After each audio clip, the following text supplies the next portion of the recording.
Imagine you could travel back in time and completely erase your deepest childhood trauma. You'd probably do it in a heartbeat. But what would happen if, after years of living in that healed reality, your perfect past was suddenly ripped away? That's the exact situation a college student named Michelle finds herself in. Thanks to a time travel anomaly during her recent journey through space, her history was overwritten. Her abusive, alcoholic mother was transformed into a loving mentor, and her father, who had tragically taken his own life, is suddenly alive and well. But this utopia shatters when she receives a postcard from her extraterrestrial friends. They explain that they've gone back and fixed the timeline, correcting a mistake that made her mother a better person. In an instant, Michelle's reality reverts to its original bleak state. Her father is dead again, driven to suicide years ago, and her mother is once again a volatile alcoholic. Experiencing a painless, perfect history makes the sudden return to a broken reality even more bitter. The contrast between the life she just lost and the one she's returned to is a weight she never had to carry before. Physically and emotionally drained from this revelation, Michelle drags herself back to the dilapidated house where she grew up. When the front door opens, the memory of her loving mother is instantly replaced by the harsh reality of Helen, unkempt, reeking of vodka, and immediately hostile. Faced with this presence, Michelle's physical posture and psychology instantly collapse. She shrinks back into a timid, frightened little girl, desperately trying to win Helen's approval by bragging about her college grades. But Helen doesn't care about the grades. She mocks Michelle's appearance, accuses her of sleeping with teachers, and then physically attacks her, grabbing her hair and violently smashing her head against a wall.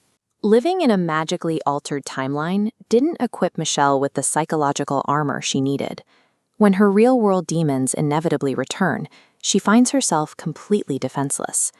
Beaten and dizzy, Michelle cries herself to sleep and falls into a nightmare. In her dream, her mother's abuse is carried out by extraterrestrial threats. Helen's face morphs into the horrific, multi-appendaged alien monsters that once hunted her. But when she wakes up, the dream changes how she looks at her mother. Michelle has stared down literal alien monsters across time and space and won. There is no reason she should cower before a human bully. She launches a counteroffensive. While her mother sleeps off a hangover on Thanksgiving morning, Michelle takes total control of the environment. She scrubs the filthy kitchen from top to bottom and cooks a pristine holiday feast. She then dresses in an elegant blue gown and high heels, explicitly rejecting Helen's accusations that she is a worthless tramp. By reclaiming the physical space and her own appearance, Michelle begins to dismantle the narrative Helen spent years building. She is no longer playing the part of the victim in her mother's house. When Helen sits down at the immaculate table, Michelle calmly bows her head and sarcastically says grace. This simple act of defiance triggers a psychotic break in her mother. Michelle systematically lists every one of Helen's parental failures, from letting her starve, to missing graduations, to driving her father away. She strips away every ounce of the abuser's lingering power. In her final act of detachment, Michelle pulls a fresh bottle of vodka from the cupboard, drops it on her mother's head, tells her to drink herself to death, and then walks out the door forever. Walking back to the bus station, Michelle embraces the Calcaphrenean philosophy, the concept that no matter how messed up a situation is, a necessary good always comes from it.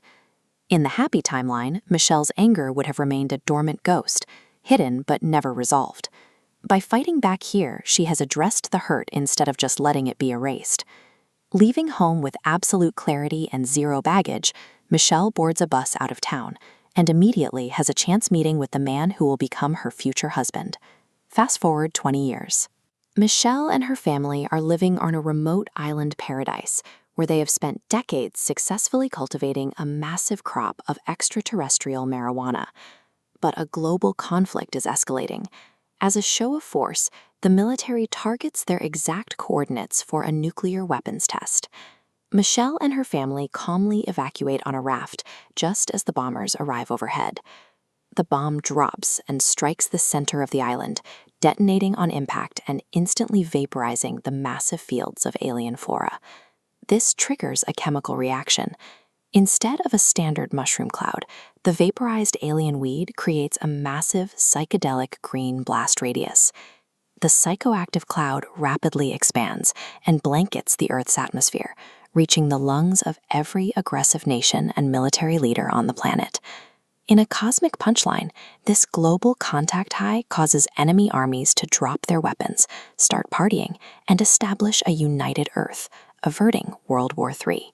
Avoiding our darkest timelines robs us of our strength, but by facing our personal demons head-on, we unlock the capacity to change the course of history, not just for ourselves, but for the entire world.